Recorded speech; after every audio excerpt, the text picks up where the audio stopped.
ప్రపంచాన్ని తన వేలి మీద ఆడించిన వాడు, తన డాన్స్‌తో భూమిని పులికింపచేసిన వాడు. The legend Michael Jackson. కానీ అతనికి ఒక వింత కోరిక ఉండేది. అదేంటంటే 150 ఏళ్ళు బతకాలని. అవును. చావును ఓడించాలని యుద్ధం ప్రకటించాడు. తన ఇంటి దగ్గరే 24 గంటలు కాపలాగా 12 మంది డాక్టర్లు, శరీరం చెక్కు చెదరకుండా 15 మంది ట్రైనర్లు. అతను తినే తిండి, పీల్చే గాలి అన్ని ల్యాబ్‌లో టెస్ట్ అయ్యాకే లోపలికి వెళ్ళేవి. చివరకు ఏ అవయవం పాడైనా ఇచ్చేందుకు ఆర్గాన్ డోనర్స్ కూడా సిద్ధంగా ఉండేవారు. కానీ ప్రకృతి లెక్కలు వేరుగా ఉన్నాయి. 2009 జూన్ 25 150 ఏళ్ల కల 50 ఏళ్ళకి కుప్పకూలిపోయింది. ఆ డాక్టర్లు, ఆ అత్యాధునిక టెక్నాలజీ, ఆ కోట్లాది రూపాయల ఆస్తి ఏది ఆ మాదక ద్రవ్యాలు తీసుకోవటం వల్ల వచ్చిన గుండెపోటును ఆపలేకపోయింది. జాక్సన్ చనిపోయిన నిమిషాల్లోనే గూగుల్, ట్విట్టర్, వికీపీడియా సర్వర్లు క్రాష్ అయ్యాయి. ప్రపంచమే స్తంభించిపోయింది. చావును సవాల్ చేసిన వ్యక్తిని చావు చిరునవ్వుతో పలకరించి తీసుకుపోయింది. ఇక్కడ మనం ఒక నిజాన్ని ఒప్పుకోవాలి.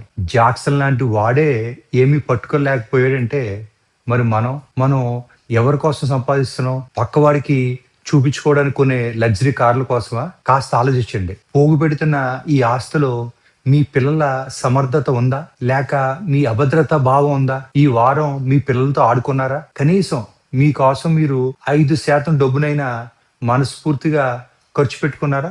మనం ఆస్తులు సంపాదిస్తున్నాం అనుకుంటాం. కానీ మనం సంపాదిస్తుంది కేవలం కాగితాలు మాత్రమే. ఆ కాగితాల మీద మన పేరు తాత్కాలికం. ఇది నా ఆస్తి అని నువ్వు గర్వపడ్డ ప్రతిసారి పైనున్న దేవుడు నిన్ను చూసి నవ్వుకుంటాడు. పెద్ద పెద్ద సైంటిస్టులు, మేధావులు సాధారణ సైకిల్ మీద తిరిగారు.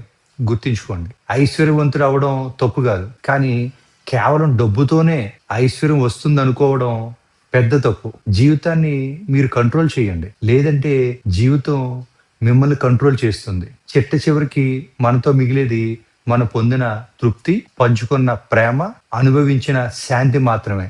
దురదృష్టం ఏమిటంటే ఈ మూడింటిని మీరు డబ్బుతో కొనలేరు. ఈ క్షణమే మీ వాళ్లకు కాస్త సమయం ఇవ్వండి. హాయిగా నవ్వండి. ఎందుకంటే శ్వాస ఆగిపోయాక వెనక్కి తిరిగి చూసుకుంటే బతికాము అని గుర్తుండాలి, కానీ దాచాము అనే లెక్కలు కాదు. మీకు ఈ మాటలు నిజం అనిపిస్తే కనీసం ఒక్కరికైనా ఈ వీడియో షేర్ చేయండి. ఎవరికో ఒకరికి ఇది కొత్త జీవితాన్ని ఇవ్వచ్చు. బతకడం అంటే శ్వాస తీసుకోవడం కాదు, ఆ శ్వాసను ఆస్వాదించడం. మీ జీవితంలో మీకు అత్యంత ఆనందాన్ని ఇచ్చే విషయం ఏమిటో నాకు కామెంట్స్లో తెలియజేయండి.